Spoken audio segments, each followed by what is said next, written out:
개인적으로 독일 맥주의 아이콘이라고 생각하는 녀석입니다. 바이스비어 또는 바이젠비어, 자, 밀맥주입니다. 특히 바이에른에서 만든 밀맥주는 그 맥주 순수령에 입각해서 전통을 지켜온 가장 우수한 맛을 자랑한다고 말씀드리고 싶습니다. 바이젠비어는 메가의 절반 이상을 밀 메가로 대체해서 만드는 거예요. 색깔도 라거처럼 밝고 맛도 훨씬 산뜻합니다. 그런데 원래 맥주 순수령에 의하면 메가만 가능하다고 했지 밀메가가 가능하다는 말은 안 했잖아요. 그러니까 밀로 만들면 사실은 맥주 순수령 위반이에요. 1516년 당시에 맥주 순수령을 만들 그때 바이에른에서 밀맥주가 굉장히 대유행했는데, 그러다 보니까 맥주를 만들기 위해서 밀을 많이 소비하게 되고, 밀 소비가 급증하니까 밀가루 가격도 오르고, 밀가루 가격이 오르니까 빵값도 오르고, 그러면 주식이 빵이잖아요. 그러니까 빵값이 오르면은 이 서민들의 생존이 위협받는 지경이 되는 거예요. 그래서 맥주 순수령으로 정해서 밀은 빵 만들 때만 써라, 먹는 것에 양보해라, 이렇게 선을 그은 거죠.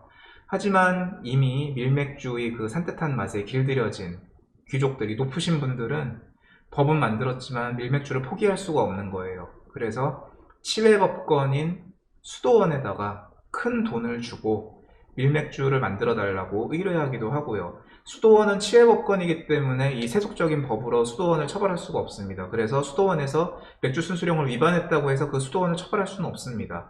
그러니까 수도원에다가 큰 돈을 주고 밀맥주 좀 만들어 달라, 그래서 공급을 받기도 했고요. 아니면은 귀족이 그냥 자기 저택 내부에다가 양조시설을 만들어서 그냥 자기가 마실 밀맥주만 자급자족해서 만들어 먹기도 했습니다. 자, 결국 바이에른에서는 라이센스를 받은 그 소수의 양조장에서만 밀맥주를 만들도록 예외를 허가를 하고요.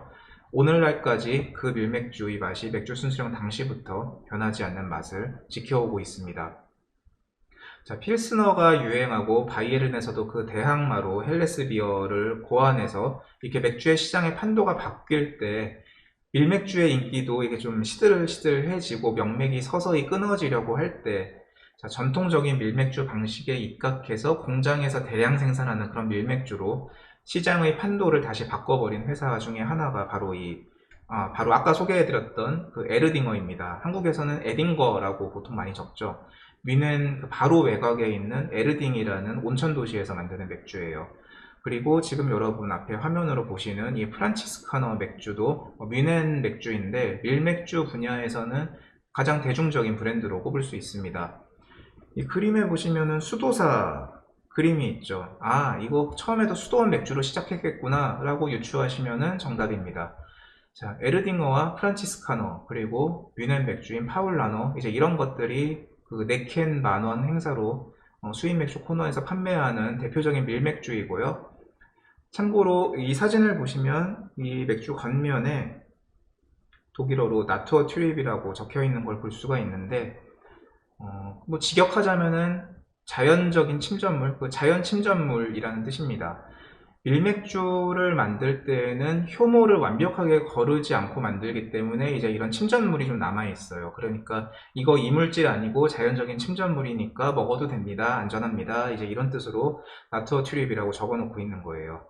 자, 밀맥주에 대해서 한 가지만 더 말씀을 드리자면, 이 밀의 싹을 틔워서 메가를 만드는 게 되게 어려운 기술이었다고 해요. 그러니까 그냥 보리를 넣고 밀을 넣고 맥주를 만드는 게 아니라 맥알을 만들어야 되잖아요. 맥알라는 게 이게 싹을 틔우는 거잖아요. 근데 보리는 그게 좀 쉽지만 밀은 그게 좀 어렵기 때문에 상당히 기술력이 있는 곳에서 만들 수 있는 맥주였어요. 그러다 보니까 기술력이 부족한 곳에서 우리도 밀맥주를 만들고 싶다 그러면은 그냥 밀가루를 넣어서 밀맥주를 만들고, 단가가 싸게 원가가 덜 들었을 테니까 싸게 팔았어요. 당연히 맛의 깊이도 좀 빈약했겠죠. 요즘에 국내에서 이 밀가루 상표 달고 나오는 밀맥주가 하나 있죠. 되게 인기라고 하죠. 저도 처음에 그 맥주를 편의점에서 보았을 때 참 패키지는 귀엽고 눈길이 가는데 좀 갸우뚱했어요. 밀가루와 밀맥주는 이게 안 어울리는 거거든요. 그러니까 밀맥주를 팔면서 밀가루를 연상시키는 것은 스스로 어떤 그런 이 저가의 좀 이 기술력이 떨어지는 이제 그런 이미지를 스스로 만드는 것이기 때문에 아니 왜 밀맥주를 파는데 밀가루를 마케팅에 이용할까? 저는 되게 그게 이해하기 어려웠었는데 뭐 그래도 인기가 많다고 하니까 아 이런 거 따지는 사람은 나밖에 없구나 싶기도 하더라고요. 자, 그리고 프랑스 맥주인 그 1664 블랑, 그리고 오스트리아 맥주인 에델바이스, 이런 것처럼 밀맥주는 좀 과일을 첨가해서 맛을 더하는 사례가 많이 있습니다.